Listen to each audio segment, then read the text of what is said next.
안녕하세요. 꼬꼬미 파파 강 목사입니다. 오늘은 4월 8일 맥체인 성경 일기 해설을 하겠습니다. 오늘 말씀의 주제는 거룩한 구별입니다. 레위기 11장과 12장은 구별입니다.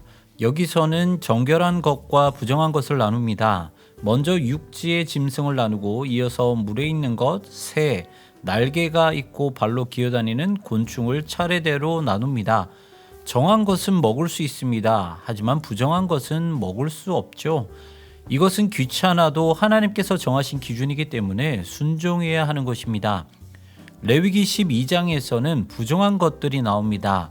시체, 기어다니는 짐승, 출산 후 나오는 분비물 등입니다. 특히 출산한 여인은 속죄제를 드려 정결해져야 했습니다. 부정해서 정결해지기 위해서 속죄제물이 필요하다는 것은 우리의 구원은 우리를 위해 대속제물로 오신 그리스도를 떠오르게 합니다. 그리고 이렇게 그리스도를 통하여 거듭난 자들은 하나님의 기준에 따라 거룩한 구별을 하며 살아야 합니다. 잠언 26장은 경계입니다. 미련한 자는 경계해야 하고 따라서도 안 됩니다. 그 이유는 우리 역시 미련해지기 때문입니다. 미련한 자의 편에 서도 안 됩니다. 미련한 자와 같이 망하기 때문입니다. 미련한 자가 하는 말에 귀 기울여서도 안 됩니다.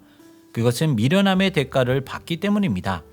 이처럼 미련하고 게으르며 잔인하고 거짓말하는 자를 경계하는 것은 거룩함을 추구하는 삶의 일부입니다. 시편 13편과 14편은 고난과 하나님입니다. 시편 13편은 고통 앞에서 견디는 성도의 신음소리를 들려줍니다.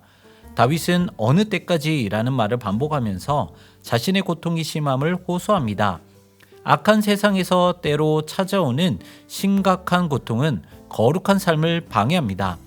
하지만 이런 고난 가운데서 다윗은 끝까지 주님의 사랑을 포기하지 않고 오히려 주님의 구원을 찬양하기까지 합니다. 왜냐하면 주님의 사랑만이 우리의 마음을 소생시키기 때문입니다.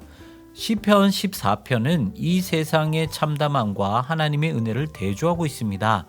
악하고 어리석은 자는 하나님이 없다고 믿습니다. 무신론의 세상에서 아무 기준 없이 막 살아갑니다. 이런 세상에서 성도는 고통을 당하며 살아가게 됩니다. 하지만 하나님은 고통당하는 성도의 유일한 피난처가 되십니다.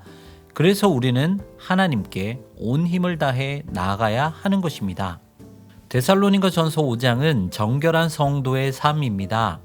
데살로니가 교회 성도 중에는 그리스도의 재림이 금방 이루어질 것으로 생각하고 무질서하게 사는 자들이 있었습니다.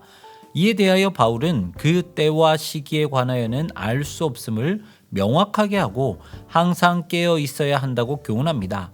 급작스럽게 찾아올 재림을 준비하지 못하여 큰 화를 당하지 말고 정신을 차리고 거룩한 삶을 살라는 것입니다. 이것이 우리를 위하여 그리스도께서 죽으신 목적입니다.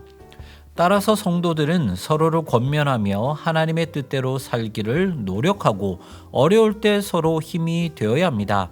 그리고 항상 기뻐하고 쉬지 말고 기도하며 범사에 감사하기 위해 노력해야 합니다.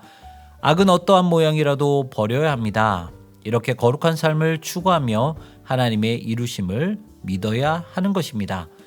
그리스도를 믿는다는 이유로 성도는 살아가는 것 하나하나가 신경 쓰이고 때론 그것 때문에 고난을 겪기도 합니다.